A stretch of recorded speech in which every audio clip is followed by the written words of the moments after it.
What is up, my friends? My name is Equatrumi, and we're back with episode 20 of the Spring Trap. We being Cleric Dragoon, my co-host, and our guest this week, Judo Sloth, who you see up above. Hope you're all doing well. Thank you so much for coming down. Thank you for all the questions you submit throughout the week. We have a whole bunch for Judo and for Goon and I, and we're going to get into them momentarily. But before we do, let's give it up to Goon. How you doing, man? What's going on? Man, I am so stoked, Echo. I am so pumped tonight. Judo, thank you for coming out tonight, man. So happy to have you here tonight, man. And guys, hopefully you're ready because we're ready. Let's do this. Let's go, as Goon would say normally. What's up, Judo Sloth? Why don't you tell everyone a little bit about yourself, who you are, why you're here, and all that great stuff. Hey, well, first, thanks for having me. I'm a massive fan of the show. It is a privilege to be on board and just, have a bit of fun for the next couple of hours. I'm a Clash of Clans YouTuber, much like these guys. And yeah, I just have fun, and that's about it. Cool. That's right. That's right. That's it. That's all you got for yourself. I was expecting more. Than that. No, I'm sure we'll get to it. I'm sure we will. I'm sure I will. But if you guys are new here to the show, basically I have questions that are submitted from Twitter and through Discord, even some through the YouTube comments, and we basically answer those throughout the show. That's what drives the show, are the questions that are from you guys, from the community. And when those run out, I'll get to any questions that you guys might have in the chat right here. And then when those run out, the show's over, and that's how it rolls. So let's jump into the first question that we have. It's from Clash with A_YouTube, and he's asking all of us if any of us play Fortnite. I get the idea, guys, that tonight people are going to be asking a lot about Battle Royale games. It seems like the new hotness right now.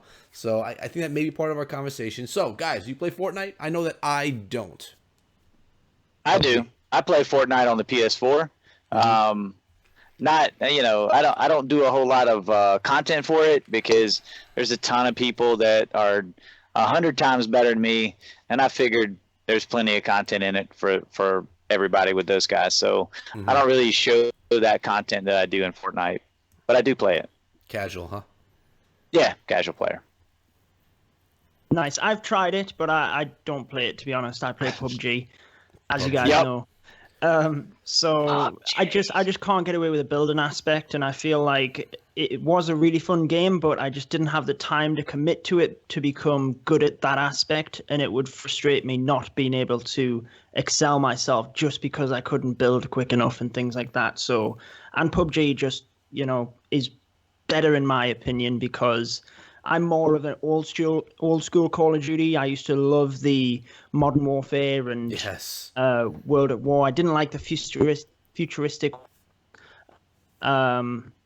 So I kind of relate more to PUBG because of that. Yeah, I completely agree too. And I mean, things I do like about Fortnite, even though, I have played it, but I don't regularly. I like the graphics. I think it's really like Borderlands, cartoony looking, nice and colorful. I like that. But you nailed it on the head, man. That building stuff, I just don't want to be building. I want to go in and shoot. I don't want to build. So that's really what turned me off the most, to be honest, about the game.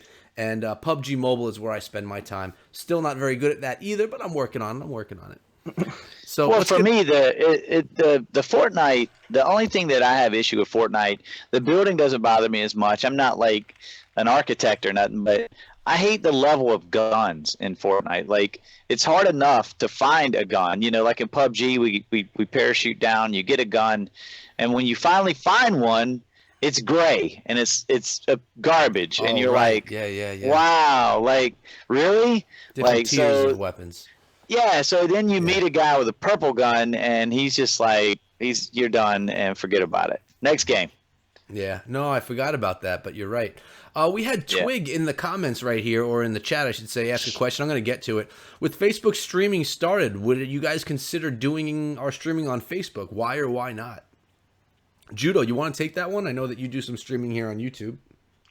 Yeah, so I would, but purely because of Restream. I wouldn't stream to Facebook separately, but I would potentially stream alongside YouTube and Twitch just because why not? I mean, you've got the ability, and that's kind of why I stream to Twitch as well. Like I do the CWL streams for Elite Gaming, so I tend to everyone is over there on Twitch. All of the other CWL matches are over there. Very few are actually streamed on YouTube. So it's just easier for people to jump in and out of of wars if you're Right. over on Twitch. So that's kind of why I started using Restream, and I would stream to Facebook just because the ability's there. No other reason. Yeah, I agree. I actually don't restream, and I probably should start. I may as well do the restream at least to Twitch. I don't know. Is it hard to do that? No, I mean, once you've got it set up, it's a little bit of setting up, but I mean, after that, it's absolutely fine. D-Peg did it for the nookie. What's going on, man? Thanks for that. And we got Clashing Duke up in the house right now. We also have, who else hopped in here that I saw? Late Sleeper hopped in. He has a question, too. Goon, you want to give that question while I give a little bit of hype to this donation that just came through from D-Peg? Absolutely. Let me scroll back up there. Late Sleeper says, Springtrap, hashtag Springtrap. Judo, are you affected more by Arsene Wagner leaving Arsenal or by West Brom going back to the championship? I'm affected more by Sunderland, who's my club, going down into Division 1. So we just got relegated again today. So that's my club. So I'm very affected by that. But Arsenal's always been kind of my second club.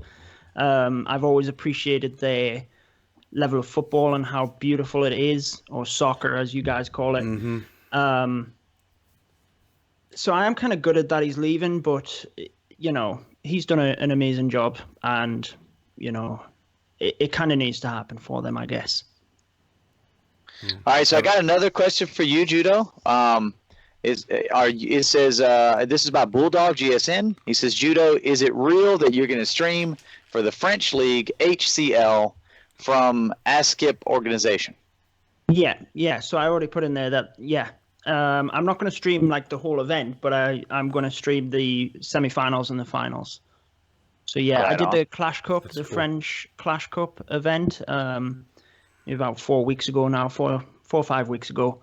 And they approached me to do this one as well. And I'm all about any kind of event or league, or I'll happily stream anything like that. I think it's, you know, they are what continue to build the hype in the game.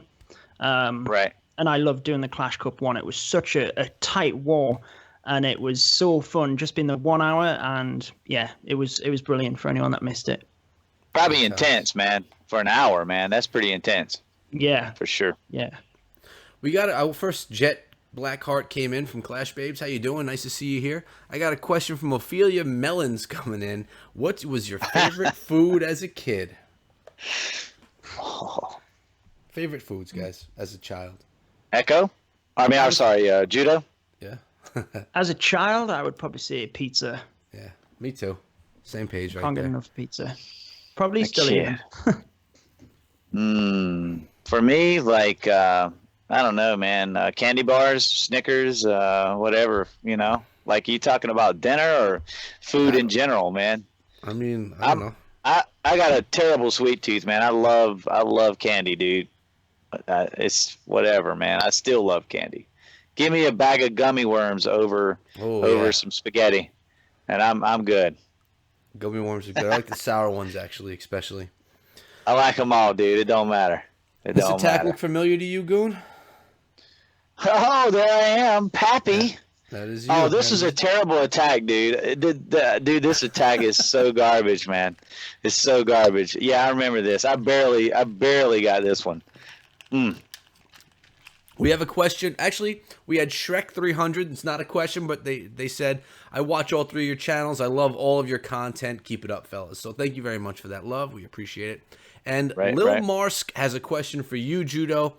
When you first started creating YouTube content, who was your biggest influence and why?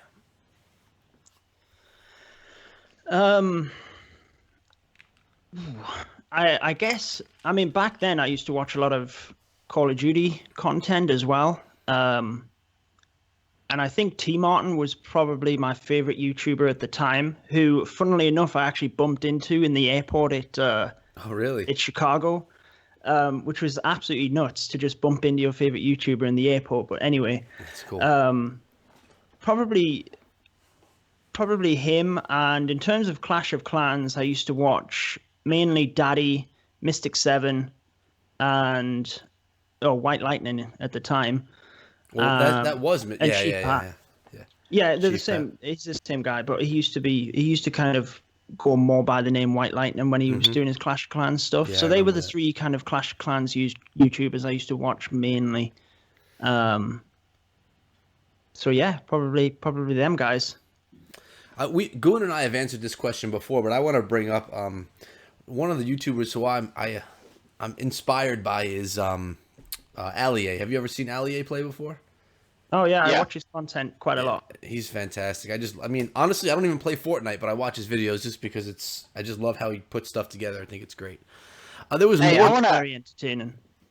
I want to address Brandon Alani. He's talking about my I guess my sound problems that I've had. And guys, I want to let you know I switched up my whole recording setup not too long ago. When I went to green screen, I totally changed everything about how I record and everything. And my audio was pretty bad at first. I was trying to figure out how to do it. Not only did I figure out some settings, I had some setting issues, but my man Echo Through Me sent me a Blue Yeti.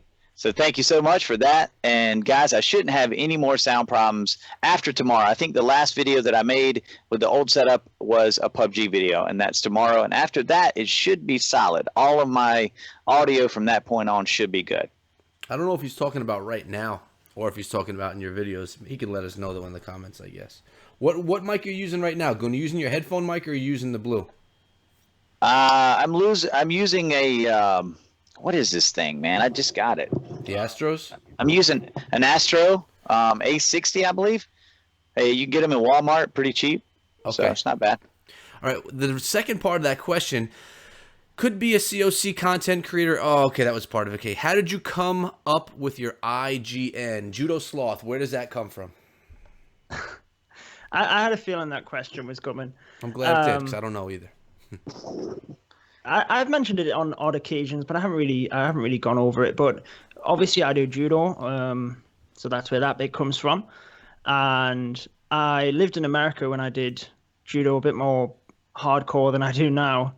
And we were at a competition somewhere, and my coach had asked me to go and do something, which was like a 5-minute job, but I got tied up doing other things, and I returned like an hour and a half later, something like that. So he kind of started calling me the sloth for the day.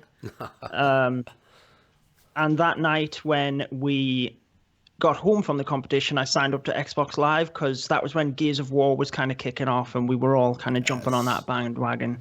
And I had to come up with an Xbox in-game name, so that was it, Judo Sloth. I like it. And it's just like kind it of a lot. stuck from there, to be honest. That's my gaming name now. What's up, Radical Raj? Well, your story honestly had more behind it than mine, and I think Goon's also. So that's nice. I like that. All right, we got a Right. I'm just trying to find one that's Judah. What was that question that you said you had a question come through about war weights? Why don't we address that one right now that came through from your comments? Yeah, so I can't remember the subscriber's name. I could pull it up, but I'm sure if he's watching, he'll know who he is. So he was basically asking, in terms of the war matchup, if, for example, there's Town Hall 9s and you have all of the max Town Hall 9s, how does it determine who goes ahead of another person in the breakdown? So how is number 43 above number 44, for example? Right. And in answer to that question, I don't know what you guys think. I mean, Personally, I really don't know. I don't think Supercell's ever released that information, but I would guess it's probably something like when you joined the game itself. You know, so if you've played the game longer, you'd probably be higher up the war match, or I don't know, maybe people in the chat know as well. I'm no idea. Yeah, I don't know But either. but in all honesty, it doesn't really matter. It doesn't, because the weight is exactly the same, so it really doesn't matter at all. I'm wondering if it just has to do with just the order that you were clicked on in your clan to be joined into the war. I have no idea. Again, it doesn't really matter, but it's a good question. Goon, you don't know Mr. either, Flip right? in the chat says, Nah, I'm clueless, alphabetical man. order. Gotcha. Totally clueless. All right, we got a question from Minimal Adult All Stars. What's your favorite part of making videos? Is it A, dropping the knowledge on Clash of Clans attacks, B, PUBG action, or okay, so the question's actually asking about Cleric Dragoon's videos in general. So they're asking us, Judo, what's our favorite part of Cleric Dragoon's videos? Is it his Clash of Clans knowledge, his PUBG action, his epic beard, or Goon trying to figure out where to point at his new green screen. I'll tell you, for me, I love watching him trying to figure out where he's pointing because we all do the same thing. It's not the green screen that's confusing him. It's having a cam altogether because everything is opposite of where it's supposed to be or what you're seeing. Yeah. So it's not the green screen. It's just having a cam because he's a newly faced man. But that was funny. Favorite. Yeah. And it gets me every time, man. I just have to know that the screen is. I have it like a wall right next to, like to the right of me, and I have some foam there as well for sound. So I just have to remember that I look at that foam. That's like the gameplay is over there. That's it. That's funny. Yeah, you have little tricks that you learn over time as to where you're pointing just because of memory. I actually like Goon's intros to the videos. I always think they're pretty funny. I enjoy them. Thank you. Yeah, you're welcome, man. You're welcome. We got one from Sabi asking, do you think Clash has a future in esports? I guess I'll kind of jump in on that one because I know you guys have answered that in previous shows.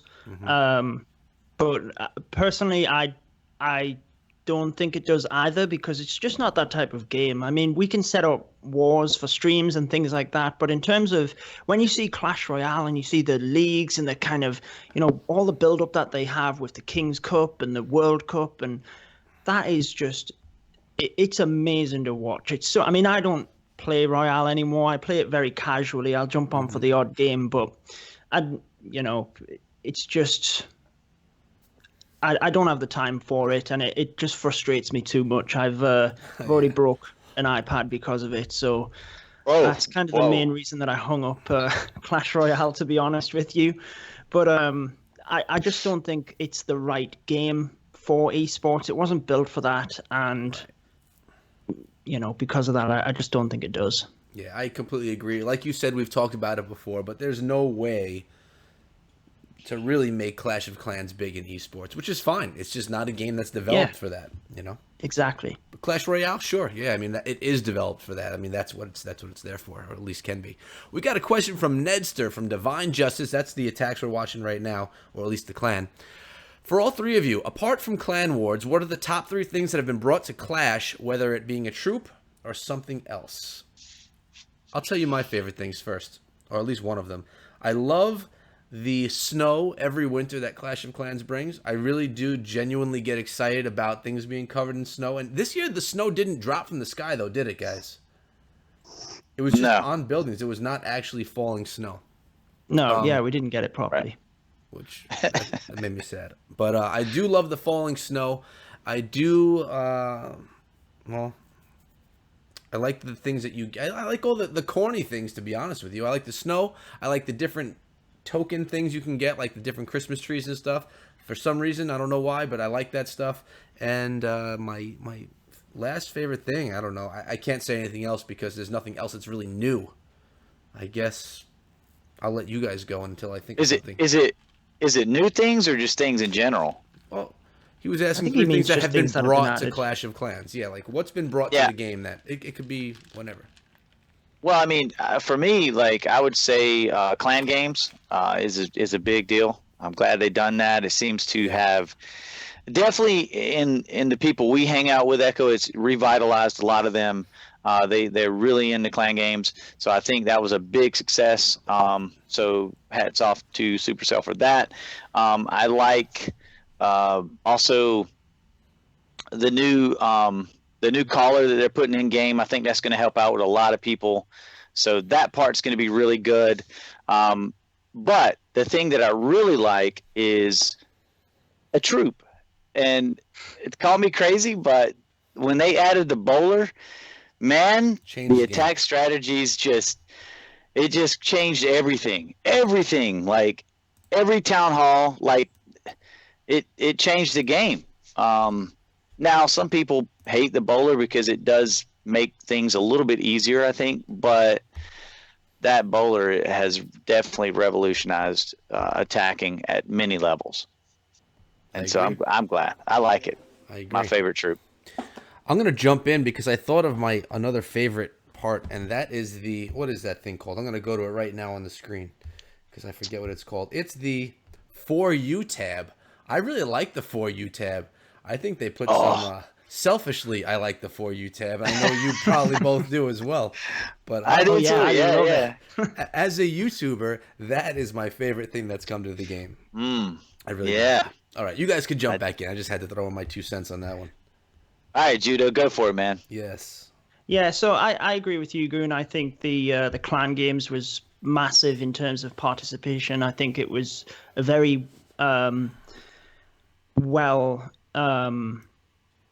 well taken update, and it just builds an extra little bit of hype. I am excited to see where they go with that in terms of, I know Darian was hinting towards leagues and competitions within it, so I really hope that they continue to expand it and not just leave it as it is, because I think it would get, the hype would go from it quite quickly. I also agree with you in terms of the troops, but I was going to say the Lava Hound, because I remember when that came out and everyone was like, what is this troop? It sucks. All it does is go to an air defense. It was crazy to see how No one knew how to negative use it people yet. were about that troop. And then, it after a month, people started working out how it worked.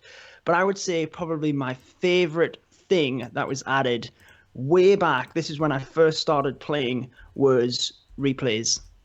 There was Without nothing replays, worse what are than we? logging on to your game and seeing your base crushed and no idea what had happened. So replays was the single most best thing added to the game for me.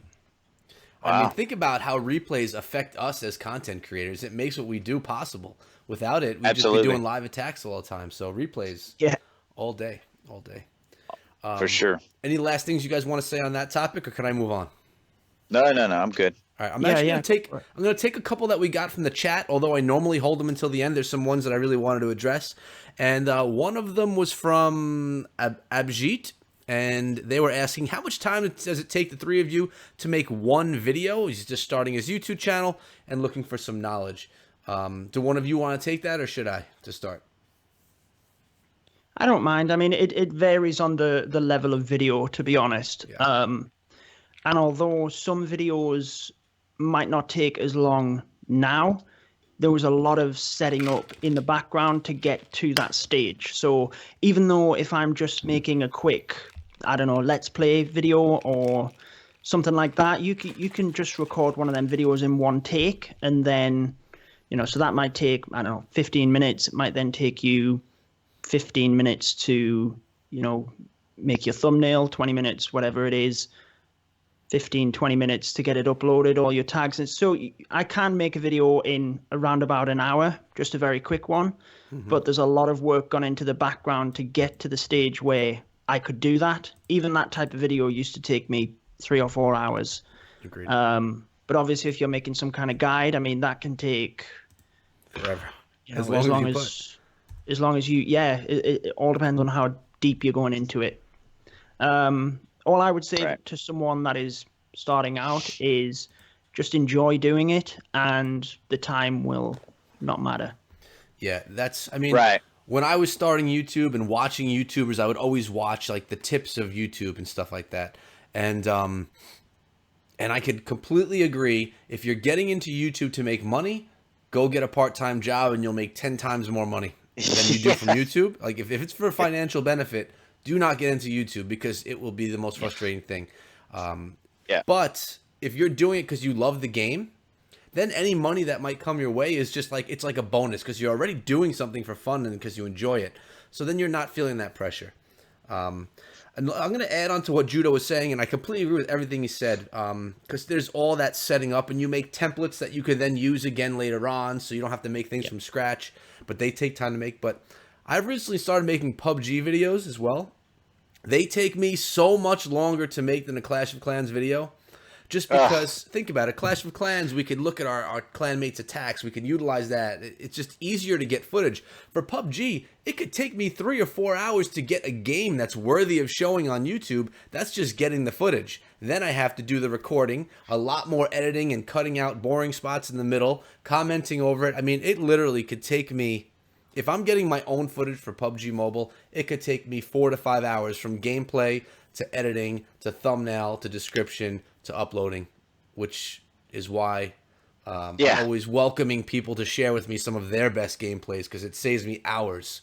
So thank you, Spooby, and thank you, Cheddar, for sending me something because it's very helpful. So depends on the content, though, as Judo said before. Now, someone had a comment as well. Karthik was asking, what software do I use to create my thumbnails? I use GIMP. GIMP is it's a free PC software that is basically Photoshop, but their own version of it. Most people say that GIMP is a lot more difficult to understand and to figure out, but I've been using it, I think, for 7 years now, so I just know GIMP like the back of my hand. I could use it pretty well.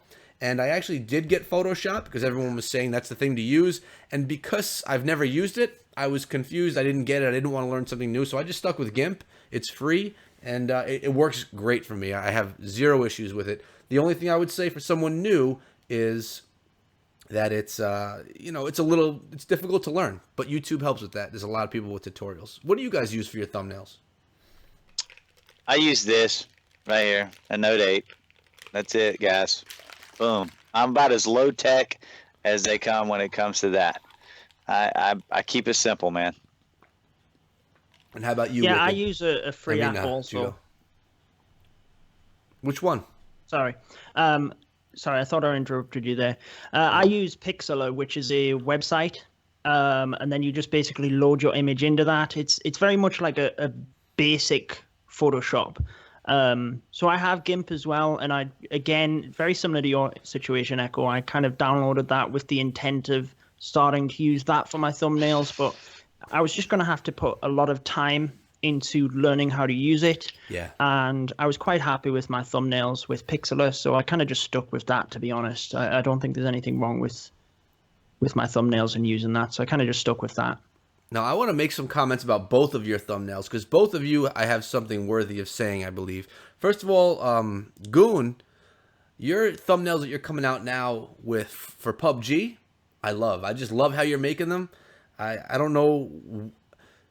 It's just different. They're different thumbnails than what you're making from your Clash of Clans stuff, and I just love the style of them. So nice job with that.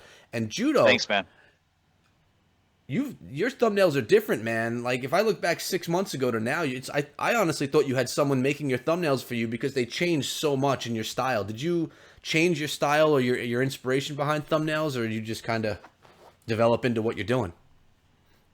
Yeah, I try and just think about, when I've done the video, what would I most likely want to see in an image that represents this video, or what would be the most, clickable image, obviously, and just try and visualize it first and then just kind of go like that. I don't have a style necessarily. Mm-hmm. And I do go through phases as well where I'll kind of, do thumbnails in a certain style. And like at the minute, I'm tending to use the green and blue backdrop that Clash of Clans have used in a lot of their update sneak peeks and things like that. Mm-hmm. Just to keep a bit of consistency through my thumbnails and see how that works with people, because, for example, OJ, as soon as he puts a video out, I don't even have to look at the title or who it is or whatever. I know it's his video, so I'm going to click it. Mm-hmm. So it was kind of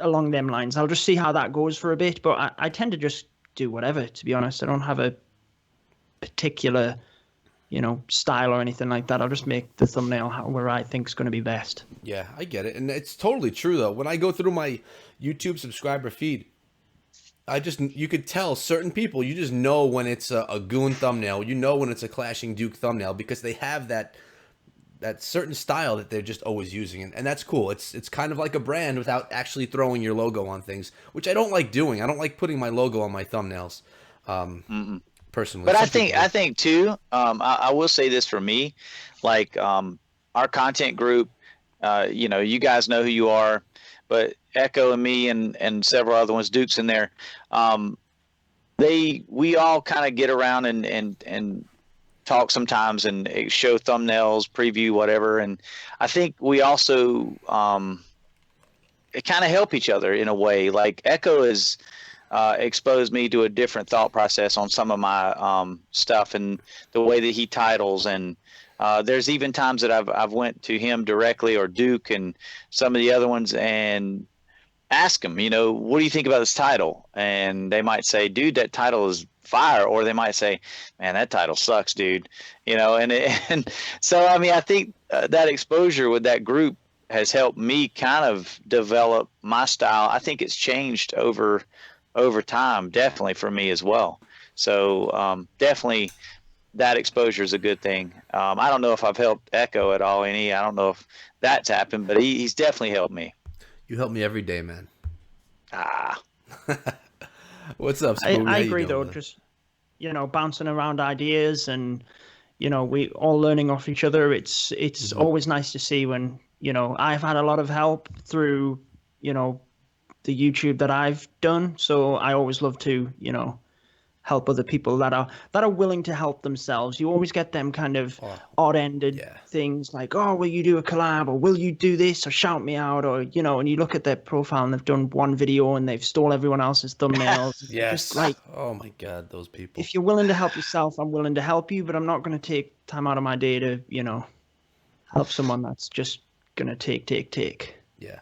Well said. I think with me and Echo for sure. And you, I'm sure, Judo. I mean, it's not all about numbers on a collab. It's about time. Like if somebody's put in some time and they're dedicated, I think that's pretty much the important factor. Somebody that's just made, 20 videos and they hadn't really put in the time yet. A year from now, we'd probably talk to them. I know me and Echo would, and I feel like you would too. Would give a smaller tuber a chance for a collab. I mean, no, absolutely. I completely agree with what you said. It's more the quality of what someone offers rather than the the quantity of their numbers. That's irrelevant. The staying power, man. It's just, why would you put your time into somebody that you don't know if they're going to be on YouTube in 2 weeks? It's absolutely. They got to have it proven. All right, let's move on. We got a question from Wicked, and a little bit off topic, which is good. And he asked, what Clash Royale troop would you bring to Clashing Clans, and why?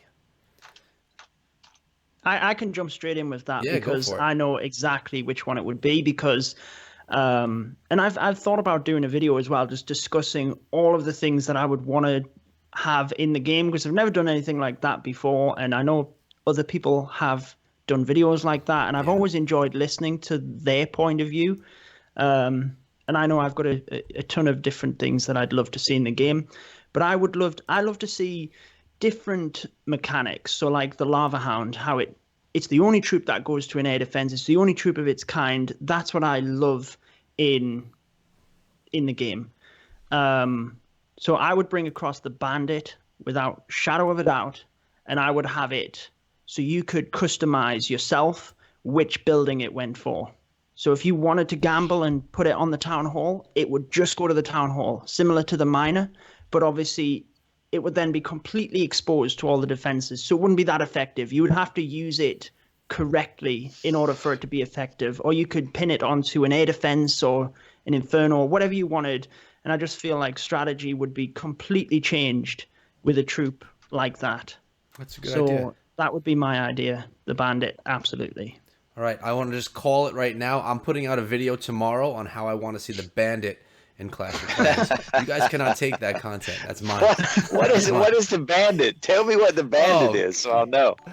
I thought you downloaded Clash Royale. He never got that far into it to get a legendary. Oh man, look, you say you play casual. I'm way casual on Clash Royale. I downloaded it actually for one of our guests, and I did play it occasionally until PUBG came out, and after that, it's kind of like dusty right now.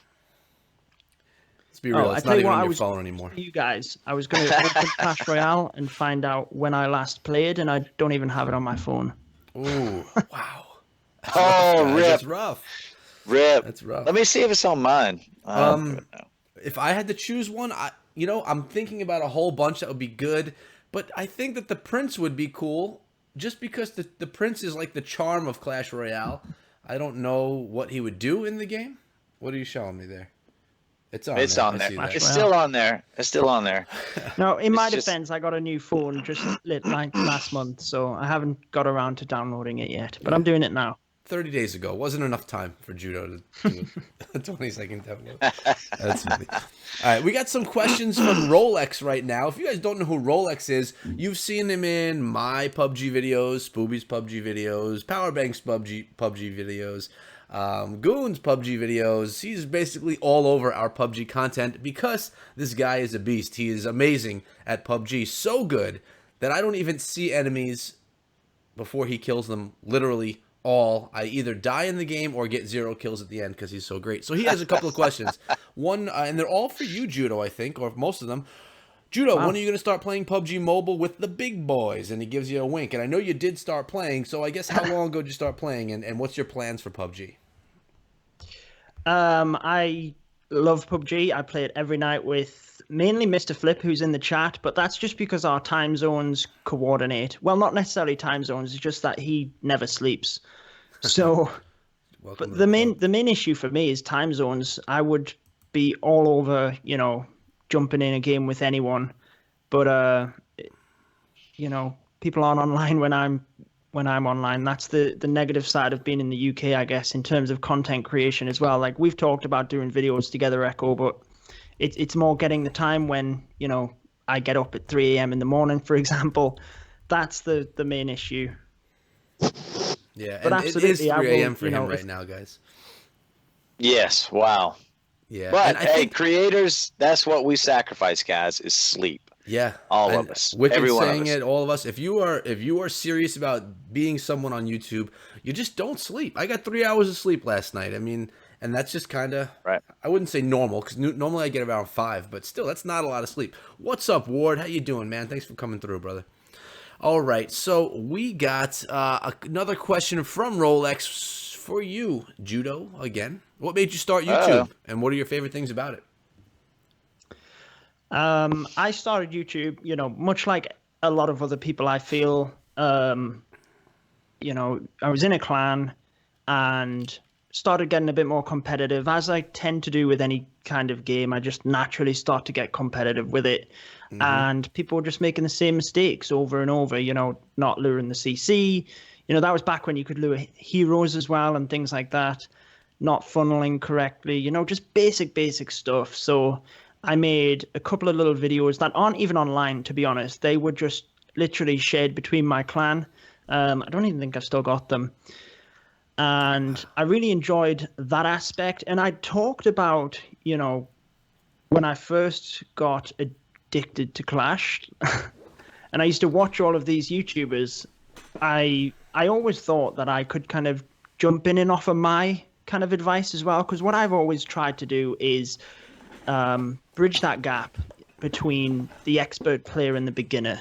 I don't pretend to come across as, the top level CWL attacker or anything like that, but I try and bridge that gap and explain what's happening between these attacks. So that's kind of what I try and do with my channel. And I felt like that's where I wanted to come in and try and do that, because there wasn't a lot of channels that did that at the time. And I don't really trophy push very often, and I was just about to start, when the Titan League came out, I was just about to try and make a push for it.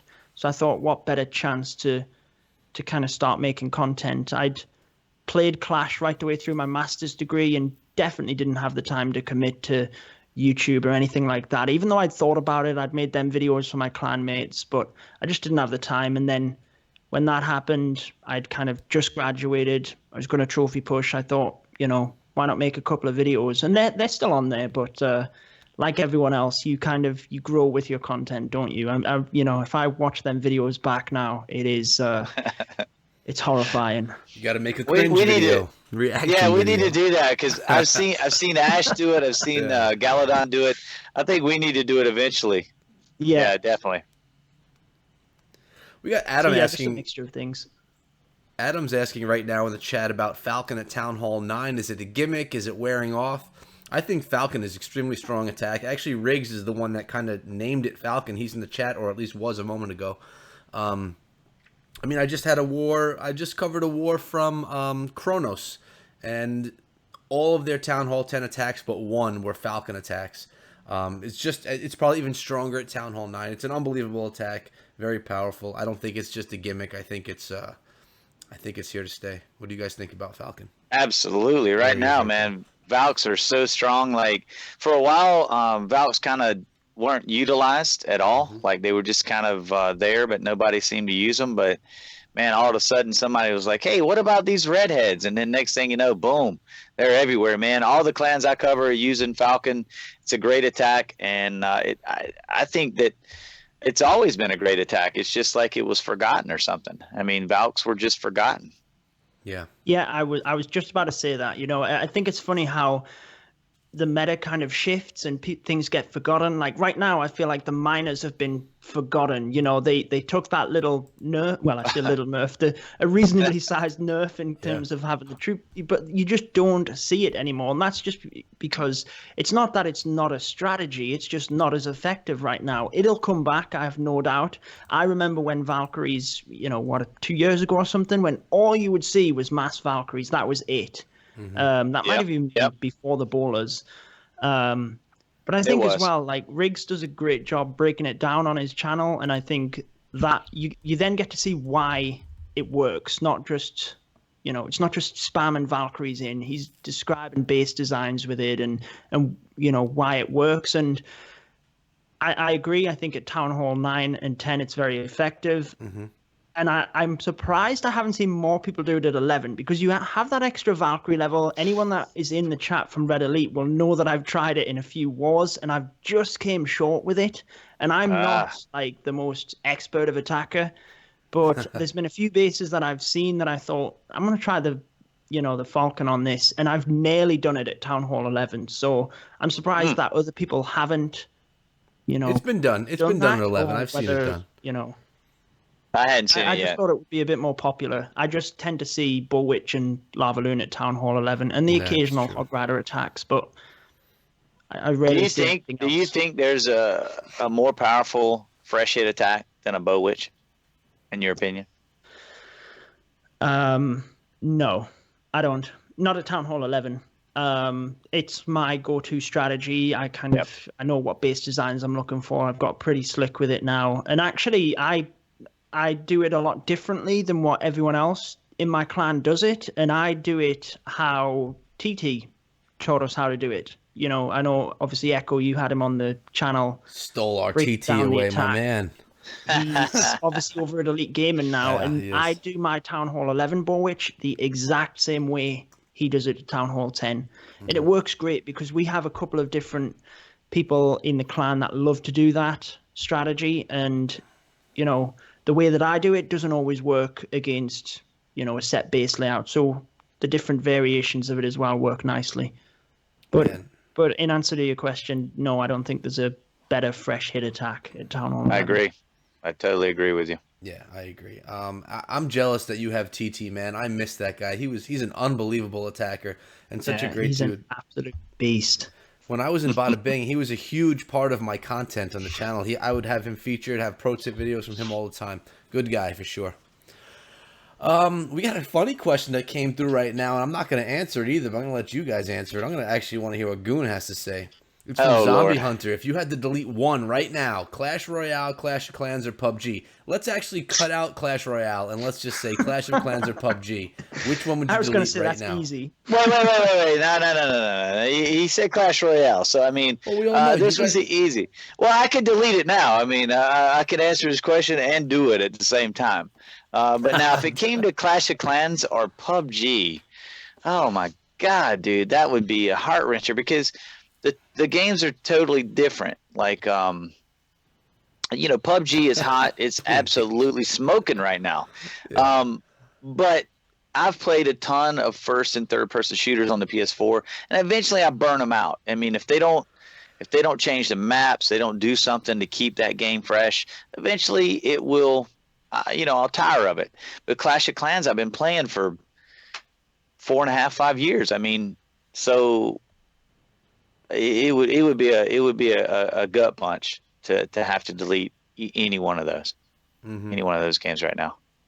Now, ask me the same question in 6 months, and if they hadn't changed anything on PUBG by then, it'd be easy. I would say I'd delete PUBG and I'd keep playing Clash. I'll tell you though, when you look at some of these battle royale games, let's talk about rules of survival. Every week there's like a pretty major update to that game, like first person shooter mode coming out. I mean, there's a lot of changes. I hope, because I prefer playing PUBG Mobile, I hope that PUBG is continuous with their updates as well. I want to see growth in that game. And now it doesn't need to be weekly, but regularly, like at least once a month, something new coming to the game to keep it fresh. Because honestly, if I have to play that same map every time, although it's huge and you can go to different places all the time, it's still the same map, and you will get tired of it over time. I mean, it's only been out for 2.5, 3 weeks now. Not to say I'm not loving it, and I'm not at all tired of it, or I don't see that happening anytime soon, but you have to keep adding to it. Of course it will. It will happen. Of course it will. Yeah. But yeah, and I agree. Wicked saying PUBG would be sick with zombies. I completely agree. A zombie map. Oh, snap. Yeah, it's a good idea. Yeah, I agree with both of you though. I wouldn't want to delete any of them because I enjoy them both, but it would definitely be PUBG that I would delete. I mean, I'd just go and play it on the Xbox. Good point, man. Good point. Cheers. Yeah. All right, let's get to another question here. What do we have? The last one from Rolex, because he did send a 3-part question, and this one says, what's the most rebellious thing you've done when you were a teen? Sneak out to a house party, throw a party, egg a house, etc., and did you ever get caught?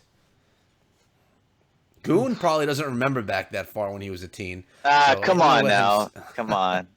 I've snuck out. I've went to house parties. I've done all that stuff. For the most part, I don't ever remember getting caught. Now, the only thing I ever got busted on was I brought some liquor home, and I had it in a book bag, and I brought it in my room, and I was going to a party that night with my friends, and I didn't think, I thought I was pretty slick. So I brought it in my room, went straight to my room, and apparently my mom was like, I guess she caught on to that, like when I went straight to my room. Mm-hmm. And so she went, I was taking a shower, getting ready, to leave.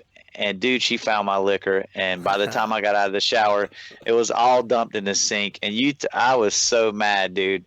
Not only did she like ruin my whole night, but she crushed, and that was money, man. Money as a teenager to come by to buy liquor is hard to come by. So like, she dumped all my money down the sink, and I didn't get to go to the party. So it was totally rip. Funny. Yeah. How about you, Judo? Anything that you want to share? Where do I start? Honestly, I would hate to have been a teacher when I was in school. I was an absolute nightmare. I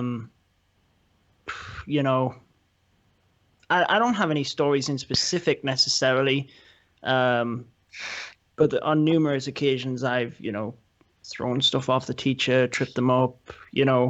I remember actually in chemistry we used to have a I don't even know what it's called, but the glass box in the corner that they would do all the chemical reactions in and things like that. And my chemistry teacher walking across with like a bunch of stuff and tripping him up there. That was thinking back, like wow. But yeah, probably something in school, just a general day for me back then. I hated school. Yeah, I hated school also. It's pretty darn amazing that I'm a teacher now because I was thanks so much, Garen. I appreciate that, brother. I love school. It was my favorite thing. I absolutely love going to school and learning all kinds of stuff. Really? No, I'm just kidding. I was gonna say all kinds of stuff. Yeah. Especially mathematics, and it was my favorite. Oh, absolutely. God. I barely got through high school just because I didn't like to go. My senior year, I barely went to school. After the first quarter, I was just telling somebody the story the other day. After the first quarter of school, my senior year, I got a phone call from the school, and they told me if I missed one more day, I wouldn't graduate. I'd missed 26 days. And it's just because I had this amazing girlfriend. That's really what it was. And oh, snap. Yeah, and I didn't miss another day that whole year because I wasn't about to get, left back. I wanted to graduate, at least get out of high school and be done. So I did. That's where my story ends. All right. What league clan views on current balancing offense? Nah, I don't like that question. I don't really know what they're asking. We got Spooby, who was in here a little bit ago. Question for Judo. Why aren't you a part of the the AWL, the best division in Clash of Clans? I don't really have an answer. I didn't, I guess I haven't had that opportunity. I will happily come across and recap wars and things like that. Absolutely. I'm all about recapping different leagues and things like that. It's just having the opportunity, Elite Gaming, we compete in the CWL. So being in Elite Nation, it's quite easy to showcase our wars and things, but if you don't have a clan within your alliance that jumps in these league wars, you can't just approach have a random clan jump into their clan sort of thing. You have to have an invite from them. So if anyone wants any recaps, be sure to give me a shout, and if I've got the time, absolutely. You're Judo Sloth, man. You could jump in any clan in this game if you want to. Just go and be like, yo, it's Judo. It's the Sloth. Yeah, well, open the door. You know what people are, it's that whole competitive nature of things, don't they? If it's in a different league, I guess I can approach people. But in terms of the CWL, I've been loving the CWL this season, and we had a bye week last week from Elite Gaming, and I messaged a few different clans about potentially, jumping in there, but they just weren't having it. It was, but I can see why. I'm from Elite Gaming, and although I'm sure they know they could trust me, they didn't want to open their doors and things, which is fine. But yeah, I'm more than happy. Like with the French events and things, people approached me and said, will you cover this stuff? And I'm more than happy to do it. So, but I do like, I was listening to the show last week, and I do like the format of it, that the no reach as well. Sounds just like a different take on things, and it does sound really interesting. Yeah, so I like stuff like that. Spooby just mentioned it to get AWL on the show. He loves talking about the AWL and he likes supporting it, which is great, and I can appreciate that about Spooby, and so can I'm sure Doc appreciates that as well. But listen, Judo, you ever want to come on over, man, you're welcome to come cover some stuff Absolutely. with me if you're looking for something different. I cover the Inhumans division, and it's a 10 and 11 no reach, no dip war, and I get 3 videos out of that 1 week of war, because I don't love jumping from clan to clan to clan just to get 3 different sections of war and putting it into one video. It's so much work. So I decided I'm just going to make 3 videos. So if you're ever looking to do some AWL coverage, just get in touch with me, and you could take one of them 1 week or something, or 2 weeks or whatever, just for some fun, just for something different. Maybe even work on it together. It'd be a little fun. But I'll definitely discuss that with you, because sure. I'm the same. I you can't always get content from random spins, because whether it be the base layout or whatever it is, you can't always bring that level of content. And I don't tend to bring, if we have maxed heroes and we're attacking a non-max base, then you're just going to get the people in the comments, oh, it's not a max base and all this stuff. So I just don't bring it. Mm-hmm.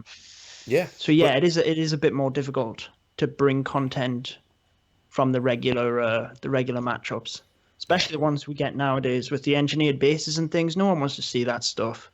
Yeah, I'll tell you, I haven't seen as much of that lately. But a lot of people have been saying that they have seen it. But for me personally, I haven't.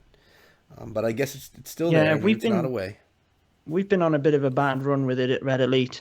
But it's just because we have so many Town Hall 11s. We tend to run like 15 Town Hall 11s. Oh, wow. And for example, the war we're in at the minute, there's 22 Town Hall 11s versus our 15, and it's not necessarily a bad matchup. It's how the system is built, right? Because we have more max Town Hall 11s than us. They have lower Town Hall 11s, but it still just gives them that opportunity, and yeah, you see some of their bases, Town Hall 11 maxed heroes, a cannon, and it's like, well, what's going on with this? Yeah, a cannon. It's frustrating. A level 1 cannon. Yeah. Yeah. Gotta I love got a those question. I got a question for Judo right here. Yeah. This is by Tic Tac Boom of GF. I'm not sure what that stands for, but he says, you've been a great Builder Hall enthusiast, and I love what you're doing with your videos. So according to you, what impact would Town Hall 12 bring to Builder Hall if Town Hall 12 is released? Good question. It is. I know that Darian's been very secretive about and very careful not to mention Town Hall 12, whether it is or isn't coming, whether he's doing that to manage the hype, and I really don't know, but I hope it comes. I think we need it for the game, and if it doesn't, then I really hope that what they've got is worth it. But I think Town Hall 12, I would love to see it. I think it will get the hype going again, especially if they do it correctly. In terms of the Builder Hall, I don't think it'll have that big of an impact, to be honest, other than just driving even more people away from it. Because I think my take on it is, they look at the numbers and they see, the participation in the Builder Hall they're saying it's not an issue. Which is probably not. My personal view on the builder base was that it was twofold. One, to, like you've mentioned before, potentially have a shot at esports. Not necessarily have a shot, but just allow them the opportunity to do Builder Hall tournaments, which is great. Obviously, I was able to take part in one of them myself. But I also think it was a way for them to allow people to continue playing the game. So if you're waiting for your army camp and your troops to build, you can just jump on over to the builder base. So I personally just do my 3 attacks in a day, and that tends to be it. I don't do anything else on the builder base. So they're probably looking at my numbers and thinking, yeah, he's playing the builder base. He's doing exactly what we want him to do. But I'm not, I'm only there for 10 minutes. I'm not like... You get that clock going, you figure you may as well attack. Yeah, I'd just jump on and do my attack. And I think a lot of people would probably be the same. They jump on, they do the 3 attacks, and that's about it. But in a way, I think that's almost what it was designed for. It keeps people on the game. It gives us something else to do. I don't think it was meant to take over or challenge the home base or anything like that. It was just meant as a side game. And I think it is doing that, even though, I know a lot of people don't play it whatsoever. But, I think people do jump on, do their attacks, leave it sort of thing. And I think that's partly what it was designed for. So I don't think it'll have that big of an impact. I think people will still jump on and do them attacks, but I don't know. Yeah. I'll tell you, I do play Builders Hall a tiny bit, and it's just because I'm a grinder and I can't see a builder sitting there not working. So I'm just like, let me get an attack in so I get loot so I can get something going. But it's really for no reason, because I don't have any intention of being a max Builders Hall 8 and being a force to be reckoned with in Builders Hall. I just kind of do it, is really no reason behind it. I don't know. Not the biggest fan of Builders Hall. I don't hate it though either. But I think you said it right. If Town Hall 12 comes, it's going to take eyes off of Builders Hall because everyone's going to have that grind to jump on again. Yeah. And I think a reason it struggles as well is because the AI of the troops is so different that it's almost like learning a new game. And I don't have the time, or I'm not really willing to put the time in to learn all of the different, because it's so much more effective to just spam your troops in. It is a spammy style village at the minute. I can't find a strategy that beats giants, bombers, and cannon carts. And, trying to be a bit more specific with your attacks just leads to, failing when you could have just spammed cannon carts and got the win. Yeah, good point. We got Barbados coming in with a question taking us off the Clash topic, which I like. All 3, what are your favorite dinosaurs and why? And a bonus, could you see a way for it to be added into Clash of Clans? My favorite dinosaur, I'll give your voice a break there, Judo. I like the Megalodon because it just seems like a tougher T-Rex. And would I want to see a dinosaur in Clash of Clans? I don't know if a dinosaur would fit in the Clash of Clans world. Maybe like a small Spyro kind of, like, that's a dragon though. I don't know. I like the Velociraptor, man, because they hunt in packs. Could it be added in Clash? I don't know, but it'd be kind of cool though to have several of them. Speed, it could definitely take down a base pretty quick. We could just put the what are those called? Enraged barbarians. What do they call those guys? You talking about for builder? Rage Barbarian? Yeah, is that what they're called? Rage barbarians? Just throw them in some raptor suits, man. That's basically what you're talking about. Fast things that hunt in packs, man. There you go. There you go. Give them some more hit points. How about you, Sloth? Anything? I don't think they would belong in Clash of Clans. I think, like you said, it doesn't really. I can't see them fitting. And I'd probably just say the T-Rex, to be honest, because it's big, mean, and it's about it. Mm-hmm. I'm not really not that much of a fan of that kind of era and movies, and Oh, I like them. I love those Jurassic Park movies. I really do. I enjoyed the new one, to be fair. The new one? I like the first one. We have a question from Wicked. If each of you could make a new hero for Clash of Clans, what would it be called, and what would it do? A new hero. Well, I've said my thoughts on heroes before. I don't think we need one. So if we did get a new hero, I would hope that you could only bring 3 to an attack, and you had to sit one. So you'd have to choose which one would benefit your attack style. Although, what you'll probably only find happening with that is the lower level hero will always be benched, which will always be the new one, at least for a while. And then there's always going to be that one hero that just isn't strong enough, and that's going to be the one that's always benched. And right. There's going to be consistent balance changes, kind of like in Clash Royale. A troop gets buffed a little bit, and it's in everyone's deck. It gets nerfed a little bit, and it's not even played anymore. So the whole 4 hero, only 3 could start mentality, I could see problems with that. You're going to just get something in whatever the meta is at the time that's going to just be never used by anyone.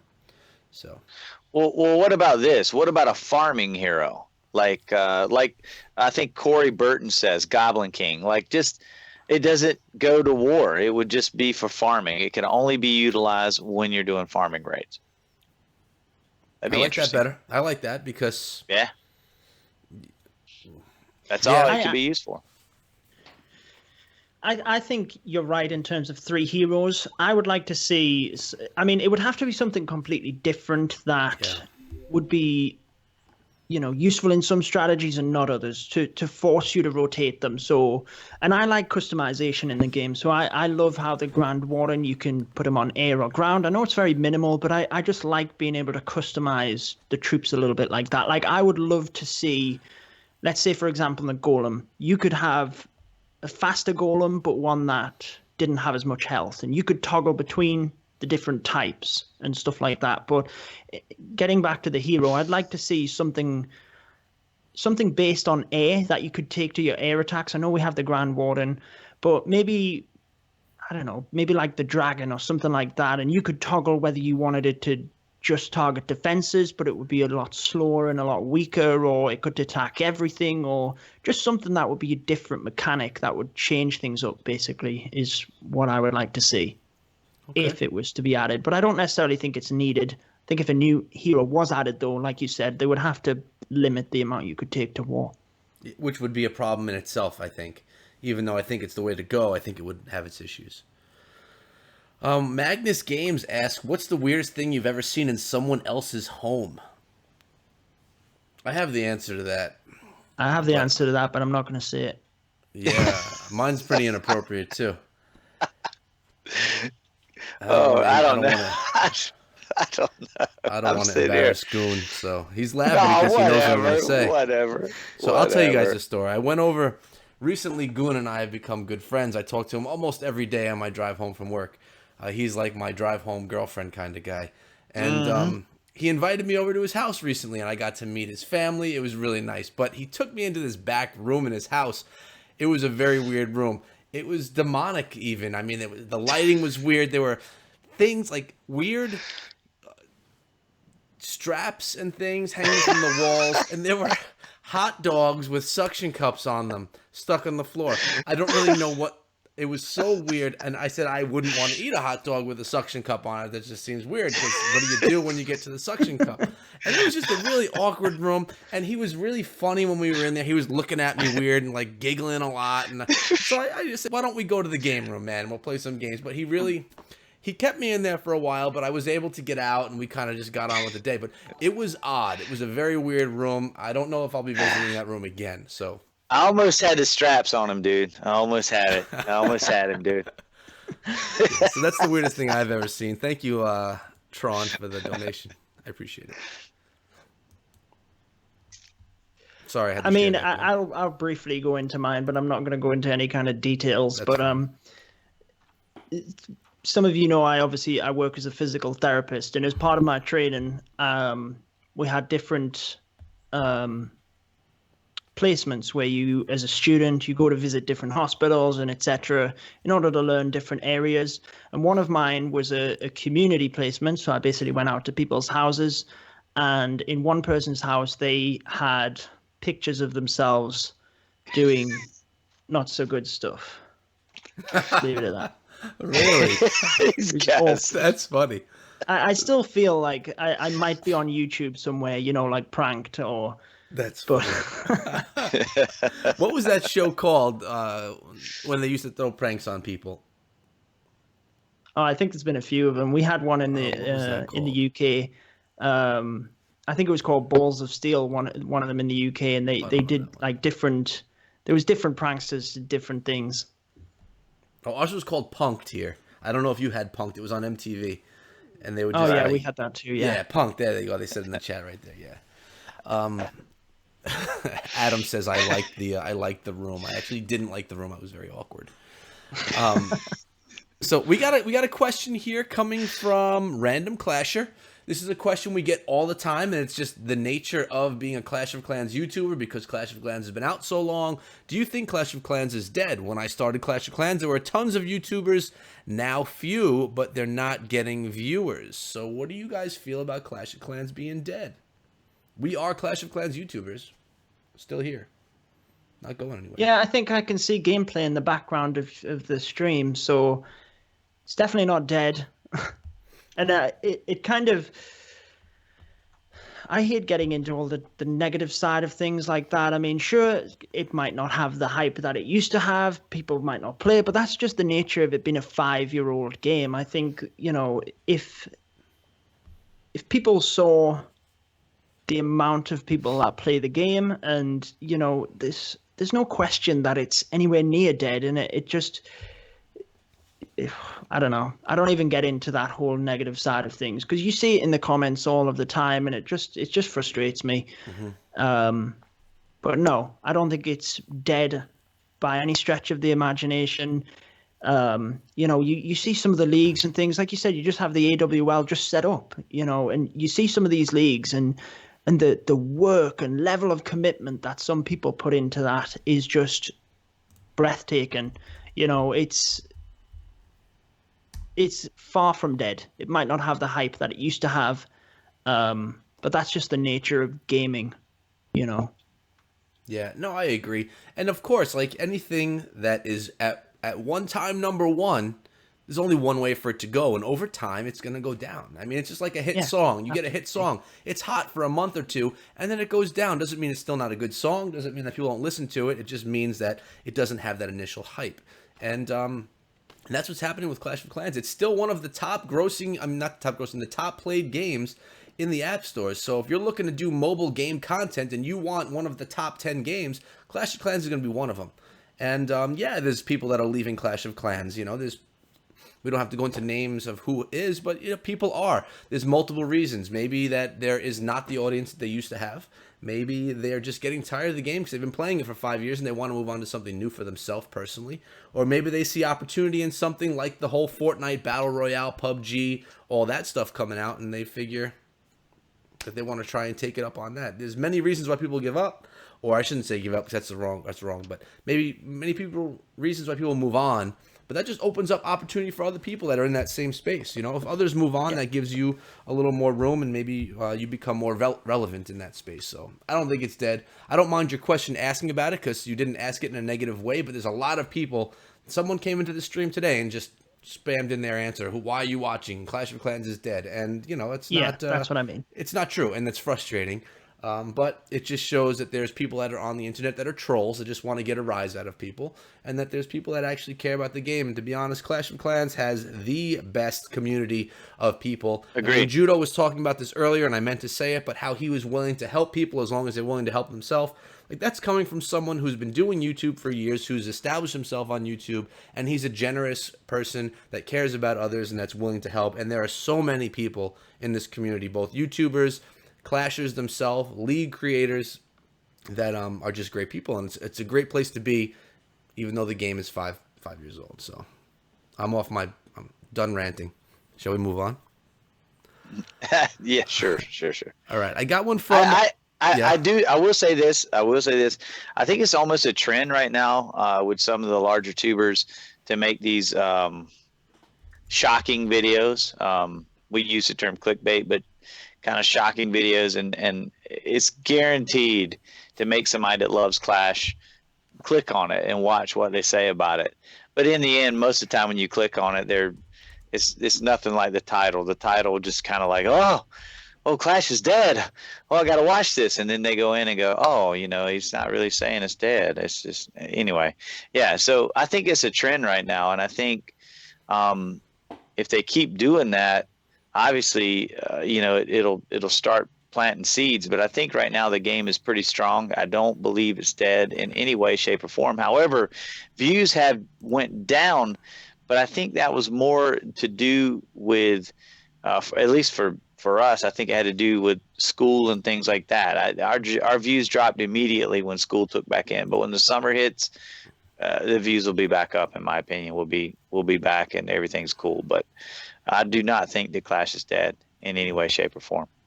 And that's where it comes into play with those of you guys that are wanting to start YouTube. If you want to do it because you love the games and it's fun, then that's why you do it. But if you're just worried about money, when the views go down, like things are down right now on YouTube, you be stressing like crazy. So you have to enjoy what you're doing so that when the algorithm goes to poop, you're not going to go nuts. So I don't know. Yeah, and Wicked is saying that the YouTube algorithm sucks. Have you guys done any funny fail compilations of attacks, or would you? That's coming from Rick Castro in the chat right now. And guys, with that question being said, I'm just about out of questions of my own, so any questions that you have, we'll start getting to in the chat. Goon and Judo may have a few of their own, I'm not sure, but I am tapped out for the most part. So, yeah. Well, my latest video is breaking down my failed attacks. So, yes, I bring failed attacks. I don't necessarily have any funny fails or anything like that, purely because I don't want to put people on the internet failing if they don't want it. And I you know, that's just a personal thing. I don't mind showing my fails because I know I don't care. But I don't want to just show people in the clan failing, because everyone fails. It happens to all of us. And, you know, but some people might not want that kind of stuff going on there. So I tend not to do stuff like that. Mm-hmm. Me too. And yeah, I mean, I would make a one all different, you know, funny fails if I had them there and people were okay with it, but it's not something I've done or plan to do. Gotcha. I've done cleanup attack videos, showing my fails, showing other people's fails. I mean, fails are a part of this game. I mean, a base is a puzzle. And you try to solve it, and not every. Oh my God, D-Peg!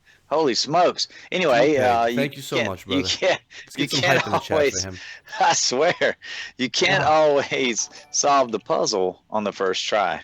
But D-Peg, thank you so much, man. Thank you so much. Yes, man. Wow. Yeah, donation hype.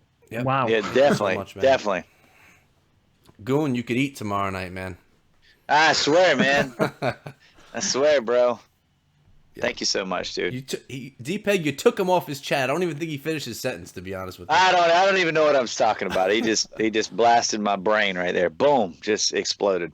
Gone. We had a question about Red Witch somewhere. Let me find it because I know that you are the creator of Red Witch. Here it is. It's from Christian.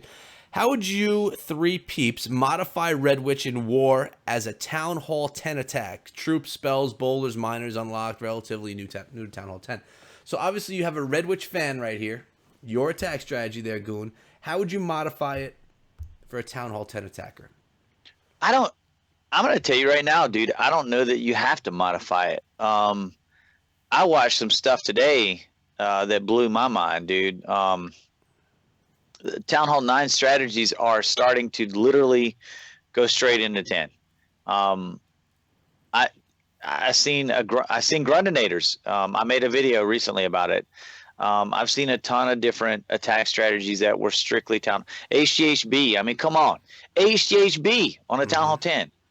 I mean, so I'm not so sure. I think you should try it first, obviously. I mean, the same criteria is going to mean or you still got to do the same criteria for the base attack. I mean, your ADs have to set up for the witches to go down the sides of the base and all that, but funnel the Valks into the middle and gut the core. But I think it should be tried at Town Hall 10 the way it is first before you modify anything, and then try it. And if it doesn't work, then modify it. Maybe add less Valks, more bowlers, or vice versa. Mm-hmm. I agree. I think with the Inferno change, you don't really need to modify a lot of strategies, and I feel like they do roll quite nicely from 9 to 10 now, which I'm sure will help Supercell with what they were trying to go for in terms of the, helping the career Town Hall 9s, as they called it, move on up. And yeah, I don't think they need to change strategies, and I think it is nice that you can take what you've learned and perfected at Town Hall 9 and kind of move to Town Hall 10 and have a leg up. I think it's a lot easier for people and a lot more encouraging for them to move up. So I agree. I don't think you necessarily would need to change it. And isn't that the whole intent of this game? You kind of progress and you get good at a Town Hall level, and then you're ready to go to another Town Hall level. That's why rushing in the game is never encouraged, because you don't have that time to actually skill up, really. Thank you guys for all the donations. I appreciate it, man. Thank you, Rick. A lot of love tonight, guys. I appreciate it. Not only from donators, but from everybody that's in here. We got a question about Inferno Towers, and it's a little different than I've seen. So, Mr. Flip This. Inferno Tower nerf seems to have almost made the game harder, as Town Hall 10s are now expected to 3-star other 10s, in the same story for Town Hall 11s. Do you agree that the game has gotten harder with that update? Everyone that I've heard say this has said it's easier, except for now with this question. But his question does make sense, because it's easier to 3-star a Town Hall 10 as a Town Hall 10 and an 11 as an 11, so now the expectations of you as an attacker is a little bit higher, that you should be doing it. Where before, if you were a Town Hall 10, you got 2 stars on a Town Hall 10, that may have been okay. So he's talking about the expectations and maybe the stress and what the weight on your shoulders. What do you guys feel about that? Yeah, I think it's a great question, and I see exactly what he means. I don't think it's made the game harder. It certainly hasn't. It's made it easier. It's increased the percentage of success rate, exactly what they wanted. But I see what he means in terms of expectation. And yeah, it's potentially harder for a Town Hall 10 in terms of their expectation and the weight on their shoulders sort of thing. They've got a harder role to play, if you will. They need to clear them 10s a lot more effectively than as before. Right. You could almost expect that you'd need to dip, so they'd have to move on up to the Town Hall 11s and get the 2-star there. Whereas now we're starting to find that actually, unless it's a high percentage 2-star, it's almost not even worth your 10s going on up, because you're potentially going to have to increase that anyway. So unless they can easily get that 2-star and a decent percentage, then they're going to have to concentrate on them 3 stars at Town Hall 10. Yeah. But no, I don't think it's made the game harder. I think it's it's brought a different strategy to wars, which I personally like, because I was getting a bit, it was the same 10s reaching to 11s, 11s dipping. It's not the way the game was designed. But that's how it was. That's how it was effective. So Right. I do like how, town halls are a bit more inclined to hit their own town hall level now. Right. Content creator wise, it's created just awesome times for us. I mean, we've got a ton of Town Hall 10 and 11 content now that we didn't have before. So I'm super stoked about the changes that Supercell's made. It definitely, I think it does change expectations at times, but I still think there's a place for Town Hall 10s that don't necessarily 3-star all the time, that they're good at 2-starring. I mean, whoever can take care of an 11, 2-star it, and allow the 11s to dip, that's still going on. You know that as well. I mean, you always clear everything first before you try for those 3s. I mean, they go ahead and secure the 2s and get everything done, and then you go for the 3s. If you got some extra attacks or whatever, you might see some 11v11s. Depends on what league you're in, though. Obviously, NDL, it's straight across the board. But with the clans I cover, there's a mixed bag. I mean, sometimes you'll see the 11s just 2-starred, and then all the 11s still dip. You'll see some 10v10s where they had some extra attacks, and then occasionally you'll see an 11v11 in that same format. So I love it. I love it, and I think it was one of the best moves that they've made to war in a while. I agree. It's funny that you mentioned that now we have a lot of Town Hall 10, 11 content, because lately in my comments, I've been having people ask for more Town Hall 9. They're like, where's all the Town Hall 9 content? And it's because I have so much 10 and 11 stuff that, now I have to split my videos up between 3 Town Hall levels, where a couple of months ago, the majority of my videos were Town Hall 9 videos with a little bit of Town Hall 10 and 11 in there because there just wasn't as much. So now, well, mine's the opposite.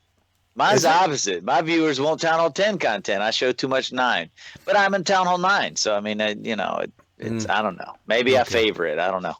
But I got the 10 and 11. But it's funny, man. That's funny. Brandon the Clasher asks, how come the Archer Queen requires 185,000 Dark Elixir at Town Hall 10, but the storage only holds 180? There's an answer to this. I know you guys know it. Okay, I know it. The storage holds 180, but you also have the Town Hall that holds resources as well. So you can hold a total of 200,000 Dark Elixir. And I don't know if you guys were in my stream last night, but I dropped my last drop of Dark Elixir into my Queen. She's on her way to level 50, and it cost 198,000 Dark Elixir. And she's sleeping right now. She's resting well. The last time she's ever going to get a rest until Town Hall 12 comes, potentially. And, so 198,000 Dark it took. And between the storage, the Town Hall, and that's it. You have that space. So there's the answer to that one. And Rose Panda asks a question. He says, what's your favorite Town Hall level under 9? Very early game. He said 4 because people don't have air defenses. What do you guys like? I say Town Hall 8, and you know why. I mean, we've talked about this many times. For me, Town Hall 8 is the beginning of actually skilled attacks, in my opinion. Multi-phased attacks at Town Hall 8. So that would be me, Town Hall 8.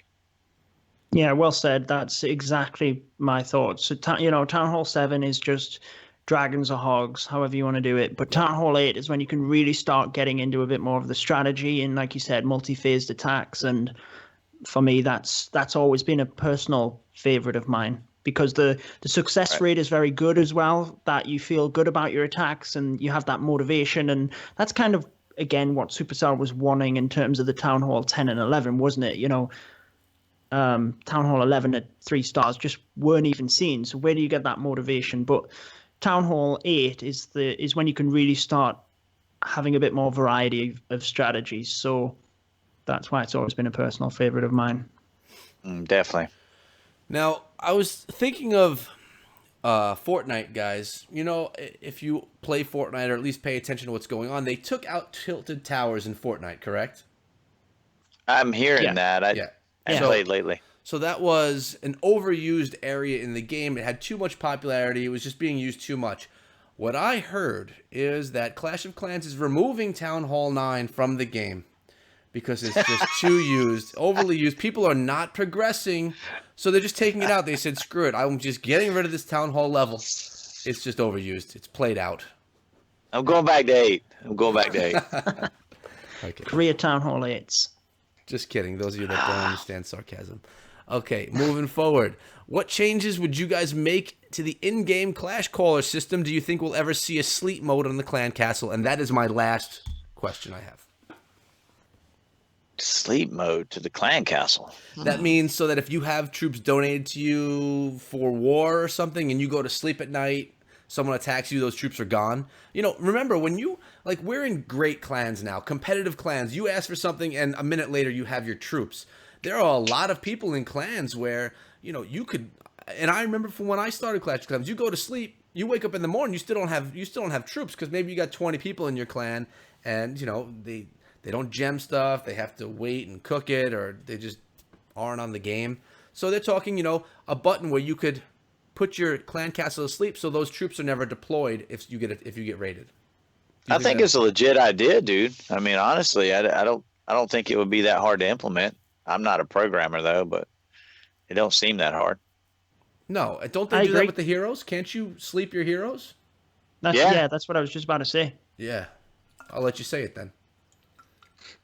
Yeah, I mean, what I was going to say about this subject is that you can put your heroes to sleep, so we might be able to do it with the CC. But no, in all honesty, I think that is a great idea, actually, because I remember, you know, being in, well, you know, back when I was in clans that weren't as active, that you'd have to request troops, and sometimes you're right, you would get up the next morning, you'd be like, oh, I still don't have your full CC. So the fact that you could then potentially get raided and lose that, it's just, yeah, that's got to be frustrating. So but not only that, if you're in a clan that's you know, multinational, different time zones, man, it could be that your 10s and 11s might, you know, depending on where they're from, they're not up when you're ready to attack if you're a 9 or whatever. So yeah, that could have some really good implications and help a lot of people over the game, you know, the span of the game. Yeah, that'd be good. And I think honestly that should be put in the suggestion box on either Reddit or the forums, because you guys know Darian said himself they read every one of them. So definitely put that in the suggestion. Yep. So at this point, guys, Goon, Sloth, you guys have any other questions that you maybe had sent to you? Any other topics you want to discuss? Because I'm all out. I'm tapped out, guys. I read mine, dude. I had them. No, I didn't have any other questions that were sent to me. Not necessarily. I mean, I know there's, you know, a lot of things planned for this year, and I don't know what your favorite thing would be. But I would personally, pardon? Plan for Clash of Clans or plan for our personal stuff? Plans for Clash of Clans. Like when Darian was on the show and he mentioned all of the different things that, you know, they had plans. I don't know what your favorite thing is. I'd probably be quite interested to hear that. Yeah, well, mine would be the, you know, like the mega base with your clan mates and kind of that style of implementation. I just think that would bring a whole different dynamic, or, you know, some sort of survival mode. If they could implement that into Clash of Clans, that would be kind of a similar type of thing. Either attack a mega base, or you had to place your troops in a way to defend a certain base that kept getting stronger and coming at you with more stuff, or something like that, that just brought a whole different dynamic that you could use alongside your clan to work together to defeat it, sort of thing. That's what I would like to see, and maybe even brought into clan games as well. You know, you could tie it in with that. But I'd be interested to hear what your favorite thing would be that you'd like to add added.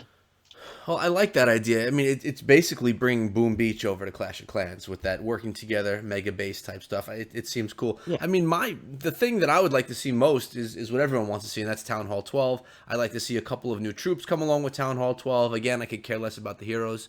I mean, Darian and his conversation makes it. I'm on both sides of the fence. Like, he never admitted that Town Hall 12 is coming. He talks about Town Hall content. He doesn't talk about Town Hall 12.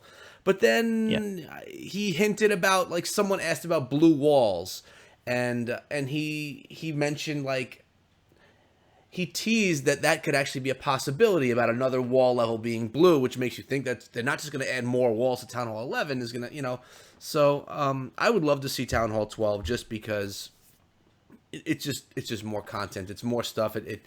The game goes on for another year or two, and you know. I'm most excited about that with a couple of new troops because they wouldn't put a Town Hall level out without some new troops. So, yeah. Good. How about you, Gun? What would you like to see? What would I like to see in the game? Yeah. I was reading, guys. For me, he doesn't pay attention, man. Nah, man, I'm reading I've the seen chat. Numerous shows. Yeah. I try to keep up with all of it, but honestly, sometimes I can't. But for me, in the game, you know, this might sound a little crazy, but how about if you guys are familiar with the game Lineage? I've been told that this game farms for you. I would maybe let's add a farming mode for this game to where you don't have to farm. That sounds disgusting. Because I hate farming. I hate farming. So Goon hates right, half of crazy. He hates half of what Clash of Clans is. So Yeah, back to that question about what game would you delete? It was just confirmed he would delete Clash of Clans. No. I just hate farming. Don't get me wrong. It was back when it was a lot easier where you could barch most everything. You still can. Well, yeah, questionable, but I liked it then because it was all about, hey, how, you know, an army cost me about 50,000. It was like, can I get 1 million or can I get 2 million? You know, like with this Barch army. But now, not necessarily the case. I use Gob Knife most of the time, and when I do farm, and it's a lot more expensive. So you don't get the pull that you used to get back in the day after that farming update. I don't know. Farming is pretty. I mean, I'm down in Crystal, man. I farm. I farm my queen up to level 50 already. It's only been a few months I've been in Town Hall. That's 11, true. That's true, know? man. I'm ready to give you my details, man. I got an 11 you can farm right now. All right, I'll tell you my fee. We'll get on that. But I gotta say as well, one thing that I would love to see is just being able to switch your troops in friendly challenge. I find it so frustrating that you have to build an army to. That would be one of the single most important changes for me that they could do this year, is allow you to, whether it be similar to the builder base where you could just literally switch them from your army you have, or whether it just builds up a different screen before you attack and you put in your troops from there. Mm-hmm. But I would, that is, for me, they need to add that this year. Or I would That's hope they do. totally awesome. Totally awesome idea, man. yeah, it would be cool if it had Absolutely. nothing to do with cooking an army at all. You just went to friendly challenge. You had a screen of all the troops. You just pick what you want, and you go because it's just a friendly challenge. You're not actually having those troops. It's just to test things out, to learn. It is a great idea. Yeah. That's going to be my video idea for 2 days from now. I'm putting a video out on that. The bandit. And the bandit is Like tomorrow. I said, I think I am going to do a video on the different things that I'd like to see, but feel free. I'm kidding. I would never. The more people we get, you know, hyping this stuff up. Right. Yeah. Now you Well, sound how like about- yeah. With Nakana here, he says, what do you think about engineered bases? Will engineered bases, hold on, let's scroll in the chat's moving, ever be solved, the issue? And I'm afraid the SC might be pro-engineered bases, especially because they brought that item power portion. I don't know. Well, they did say, Darian, again, did say that there's going to be huge benefits to be a true level, Town Hall level, not rush bases. There's going to be huge disadvantages for people who were not, who were rushed bases. Now, I don't know how he's going to implement that, but I don't know. Yeah, I can't think of how they will do it either. I mean, I'm sure they'll continue to tweak the algorithm and things like that, but it's just how it's built, isn't it? I mean, they put more weight on the offense, then people are just going to, flip things around. And maybe that's what they do need to do, actually, is kind of keep switching it so that it takes them time to catch up, because the engineering's kind of came about because people have had time to farm up accounts that have, became no defenses and all offense. Maybe they need to just flip the algorithm so that it's more on offense than defense. Then all of the engineered people will be, out of the water. And then if they try and catch up the other way around, they just flip the algorithm again. And that would benefit people that are, progressing naturally instead of. Maybe that's a way to do it. That's a good idea. Hey, I like that. Hey, right there, Adam said more quick train slots. That would be good too. That would be good because you could keep more pre-trained, army cooks or whatever, because I think, what is it? We have 3 currently or 4? Yeah, is 3. it 4 or 3? 3. And I mean, it would be nice to have 5 or 10, different army comps. That would be like super awesome. Or at least a different, like a farming army comp slots, like 3 and then 3 regular. And then you could kind of like, for me, I only have 1 farming army comp pretty much. So I'd take those other 2 and make war army comps in them. And then I would use the other 3 for our war army comps as well. So then you would end up having 5 anyway. But whatever. I think that'd be cool. Yeah. Good stuff, Adam. Definitely. But I think at this point, guys, we may as well start closing up shop here. I'm going to hand it over to you, Goon. Any last things you want to say? I know that you like to give people a view of life and how to be better people, better clashes, and just what do you want to say before we head on out of here? I just want to thank everybody for their generosity tonight, guys. Thank you so much for those donations tonight. They mean a lot to me and Echo for sure. They help us with the channel. We pretty much use every bit of that to go back into our channels. So thank you so much for your generosity. Thank you so much for tuning in and watching us and supporting us. And definitely, Judo, thank you so much for coming here, getting up at 3 o'clock in the morning, UK time, guys. That's how much dedication this man has to Clash of Clans, and that's how much love he's got for us. And he showed up for us at 3 o'clock in the morning. Thank you so much, Echo, and Judo. I'll pass it to you, Judo. You're next. I'm done. Yeah, no, I just want to say thanks for having me. Obviously, I've had a great time. I'd love to do it again sometime because I love the show. I think it's such a unique idea. You guys are very entertaining. And again, thank you everyone for the donations. Keep showing these guys some love. I'm sure it'll continue to grow. And yeah, thanks for having me. I've had a great time. Well, we appreciate you coming on, man. You're definitely an OG clasher. You've been out there forever, and we're happy to have you on the show. And we do notice that you're checking out every episode, so that's awesome, man. It's nice to see that people that we respect from Clash of Clans are actually interested in what we're doing here, so it means a lot. I want to give a little announcement that next week's Springtrap is going to be on Friday night at 10 o'clock p.m. Eastern Time, which is my normal stream time, like when I just do my casual war and streaming. But it's going to be the Springtrap next week because Saturday is not available for myself and Goon. So next Friday is the Springtrap. Also, I want you guys to, if you're interested in Cleric Dragoon, starting to create farming videos. You're going to need to either let us know in the comments right here or in the chat right here. But Goon does not have any farming videos on his channel, and I feel that he's letting down both himself and the community as a whole because you need to farm up your troops so that they can be effective in war. And this is a debate we've been having, and Clashing Duke reminded me that this should be part of the show. Yeah. So, yeah, we want to see some farming videos on his channel. If you do as well, let us know. All right, guys, submit your farming videos to @ClericDragoon or ClericDragoonGmail.com. We'll get them going, guys. Definitely. Let's go. Yep. And I want to also announce that Wicked Gaming has joined the Circle of Clans, Family Circle, and the AWL family. He's going to be creating content alongside Duke, Spooby, Cleric Dragoon, myself, Late Sleeper, and we're really stoked to have him. He was hanging out this whole stream, and you know we're going to be hopping into some PUBG right after the show as well with him and with I think we're going to get some Rolex in there as well. So congratulations. Thanks for coming down. We're happy to have him with us as well. But for me, I want to say again, thank you, Judo, for coming down to the show, man. It was a pleasure. And thank you that stuck around, everybody that was here watching. Those donations are legit. Again, like Goon said, they go to good cause. Believe me, we're not just spending it on trash.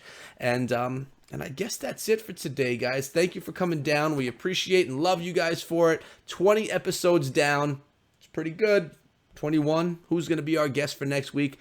We'll let you know midweek, and that should be exciting stuff. Remember, Friday night at 10 p.m. Eastern Time. But that's been it. Take care, guys. Thank you so much. I'll see all of you back here again tomorrow. Oh, and one last thing. If you are not subbed to either Cleric Dragoon or to Judo Sloth, their Twitter handles are right underneath their faces, and their links to their channels are in the description. So make sure you show love to those guys as well, because just that this show is on my channel doesn't mean that love isn't supposed to be shared everywhere with all these guys. So thank you, guys. I'll see all you back here again tomorrow. Until then, be good.